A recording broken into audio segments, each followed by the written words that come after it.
Bangladesh T20 world cup રમવા માટે ભારત નહીં આવે મુસ્તફિઝુર, જેને લઈને આઈપીએલમાંથી હટાવી દેવામાં આવ્યા બાદ નિર્ણય લેવામાં આવ્યો છે. બાંગ્લાદેશ તરફથી આઈસીસીને આપી છે ચેતવણી. ખેલાડીઓની સલામતી અંગે ચિંતા હોવાથી મેચ શ્રીલંકામાં યોજવા કરી માંગ.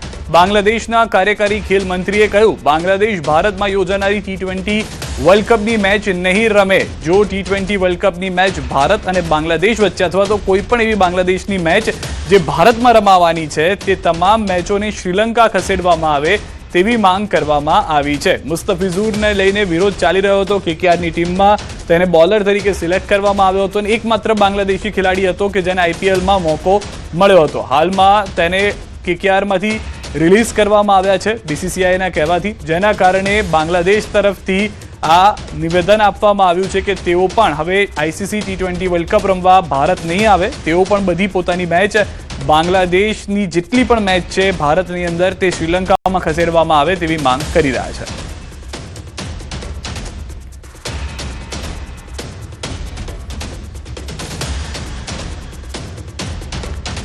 ઠાકોર સમાજનું બંધારણ મહાસંમેલનને લઈને કરીએ વાત.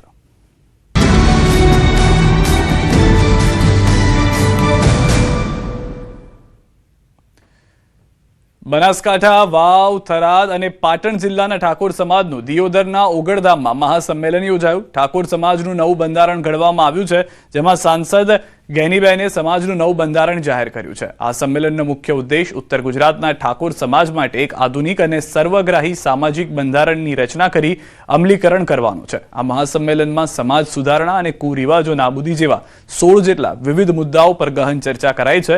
છેલ્લા 15 દિવસથી આ જિલ્લાઓના 27 તાલુકાના પ્રતિનિધિઓ, સામાજિક કાર્યકરો અને ધાર્મિક નેતાઓ સાથે મળીને આ બંધારણનો મુસદ્દો તૈયાર કરાયો છે.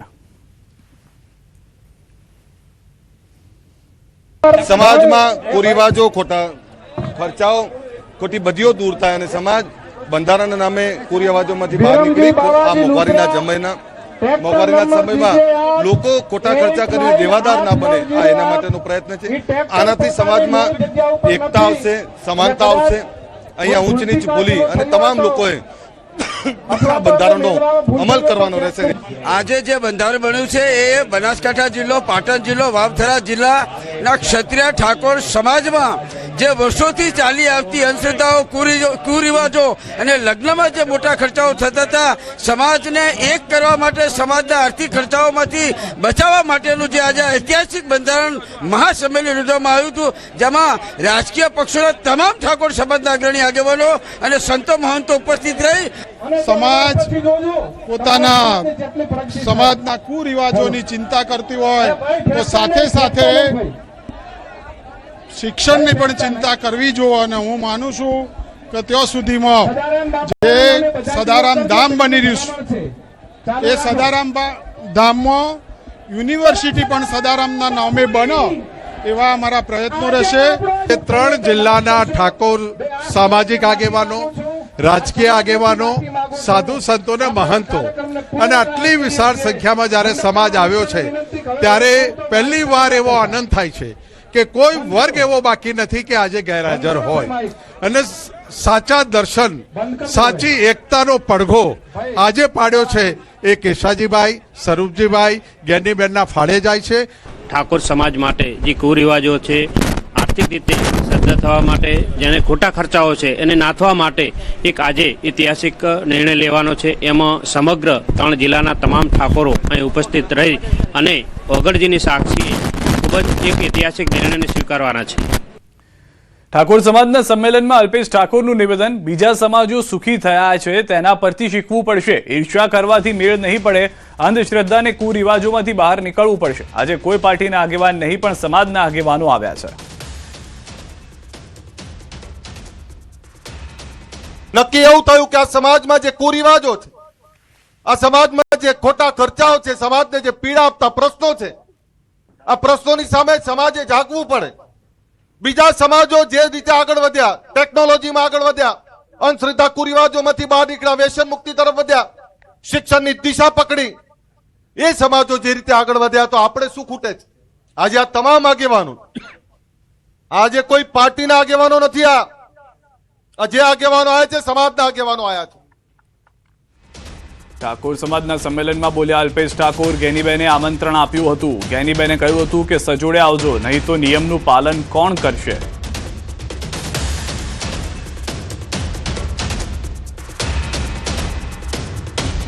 આ ગેનીબેને આમંત્રણ આપ્યું હતું, એ મને ના પાડતી હતી કે ઉભા ના કરતા, કારણ કે મારા પપ્પા આયા છે, મારા ઘરનાને લઈને આવ્યો છું. મેં એને કહ્યું કે ગેનીબેને કાલ મેણું માર્યું સાહેબ, કે સજોડે આવજો, નહીતર નિયમનું પાલન કોણ કરશે. મારી બહેનો અહીંયા બેઠી છે બધી. સદારામ ધામ માટે જગ્યાને લઈને અલ્પેશ ઠાકોરનું નિવેદન. સરકારે જગ્યા આપવાની તૈયારી દર્શાવી છે. ગાંધીનગરમાં જગ્યા આપવા માટે સીએમએ તૈયારી દર્શાવી. સરકારે આપણને તમામ રીતે સહકાર આપવાની છે. કે જે જગ્યાની વાત કરું છું ગાંધીનગરમાં, સરકારે અને રાજ્યના મુખ્યમંત્રીએ એ આપણાને આપવાની તૈયારી બતાવી છે, ત્યારે સરકાર એમાં તમામ રીતે સહકાર કરવાની છે, એ વાત પણ આપને કહી દઉં. અરવલ્લીમાં જયસ્વાલ સમાજના સ્નેહ મિલન અને પ્રથમ યુવક યુવતી પરિચય મેળો યોજાયો. મોડાસામાં યોજાયેલા આ કાર્યક્રમમાં સામાજિક ખોટા ખર્ચ પર પ્રતિબંધ લાવવા નિર્ણય કરાયો, જેમાં પ્રી વેડિંગ પર પ્રતિબંધ મુકાયો હતો અને સમૂહ લગ્ન માટે આયોજન કરવાનો નિર્ણય લેવાયો.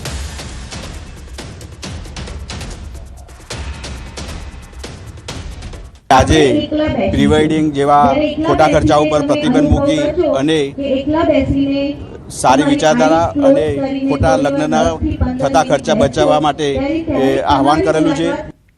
છોટાઉદેપુર જિલ્લાના ક્વાંટ તાલુકાના સિંગલદા ગામે ખેતીની આડમાં ગાંજાની ખેતી કરવામાં આવતી હોવાનો મોટો ખુલાસો થયો છે. એસઓજી પોલીસને મળેલી બાતમીના આધારે ખેતરમાં તપાસ કરવામાં આવી હતી, જેમાં 151 ગાંજાના છોડ મળી આવ્યા હતા. પોલીસે ખેતરમાંથી કુલ 124.790 કિલો લીલો ગાંજો જપ્ત કર્યો છે, જેની બજાર કિંમત અંદાજે 62.39 લાખ રૂપિયા થાય છે.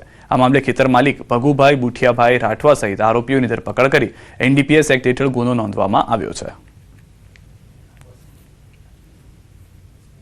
સ્ટેશન વિસ્તારના સિંગલદા ગામે રહેતા ભગુભાઈ બુઠિયાભાઈ રાઠવાનાઓના કબજા ભોગવટાના ખેતરમાં રેડ કરતા લીલા ગાંજાના છોડ કુલ 151, જેનું કુલ વજન 124.790 કિલોગ્રામ, કિંમત રૂપિયા 62,39,500 રૂપિયા સાથે આરોપી હાજર મળી આવેલ, જે અનુસંધાને કવાંટ પોલીસ સ્ટેશન ખાતે એનડીપીએસ એક્ટ અંતર્ગત ગુનો રજીસ્ટર કરવામાં આવેલ છે.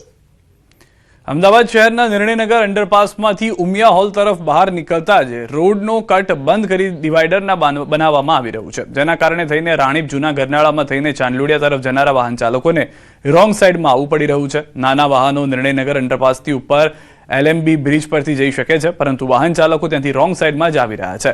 લોકો રોંગ સાઈડ આવે છે, છતાં પણ ત્યાં કોઈ ટ્રાફિક પોલીસ જોવા મળી નથી રહી, જેને લઈને તંત્રની કામગીરી પર પણ સવાલો ઉઠ્યા છે. મહત્વનું છે કે નિર્ણયનગર અંડરપાસમાંથી રોજના 50,000થી વધુ વાહનો અવરજવર કરતા હોય છે. અહીંયા કટ નથી મેડમ, એટલે રીઝન નથી, અને આમ જવું હોય તો આખું ફરીને જવું પડે છે. કટ બંધ થયા પછી એટલી તકલીફ પડી રહી છે કે સામેથી જે બી વાહન આવે છે ને એ વચ્ચે ઘૂસી જાય છે, અને સામેથી બીજું વાહન આવે તો એક્સિડન્ટ થવાનો ભય વધારે છે. અમદાવાદના નિર્ણયનગર અંડરપાસમાં ટ્રાફિકની સમસ્યાને કારણે ખાસ કરીને જે કટ છે તે બંધ કરી દેવામાં આવ્યો ને તેને કારણે આપ જોઈ રહ્યા છો કે રોંગ સાઈડ પર તમામ વાહનો છે તે અહીંથી પસાર થઈ રહ્યા છે.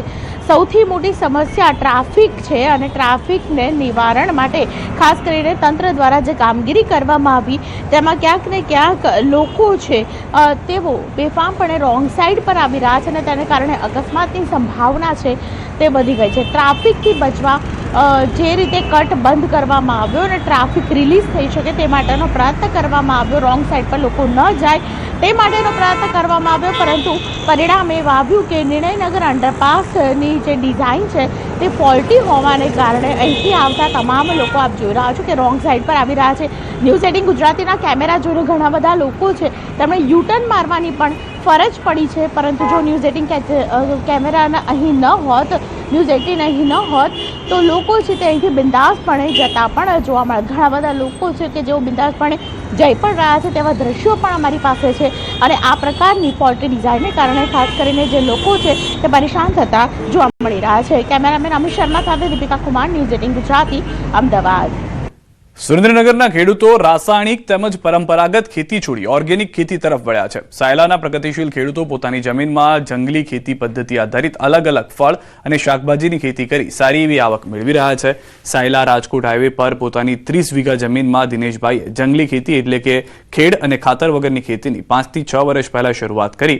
એક જ જગ્યા પર જંગલની જેમ માત્ર જીવામૃત દ્વારા અલગ અલગ 15 થી વધુ પ્રકારના શાકભાજી અને 10 અલગ અલગ ફળોનું વાવેતર શરૂ કર્યું હતું. મહત્વનું છે કે જંગલી ખેતીનો મુખ્ય ફાયદો એક સાથે 25 થી વધુ પાકોને વાવેતર એક જ જગ્યાએ થયું હોવાથી કોઈ પાકને કુદરતી આફત જેમ કે વરસાદ કે વાવાઝોડામાં ફાયદો થાય છે તો કોઈ પાકને નુકસાન પહોંચે છે. એટલે કે સરવાળે જંગલી ખેતીમાં નુકસાનીની ટકાવારી શૂન્ય રહે છે અને ખેડૂતને ફાયદો થાય છે. કુદરતી આફત સામે જે નુકસાન છે આમાં 20-25 પાક મિક્સમાં હોય છે, એટલે કુદરતી આફતો સામે 25 પાકને ક્યારેય નુકસાન થતું નથી. અમુક પાકને ફાયદો થાય, અમુક પાકને લાભ થાય.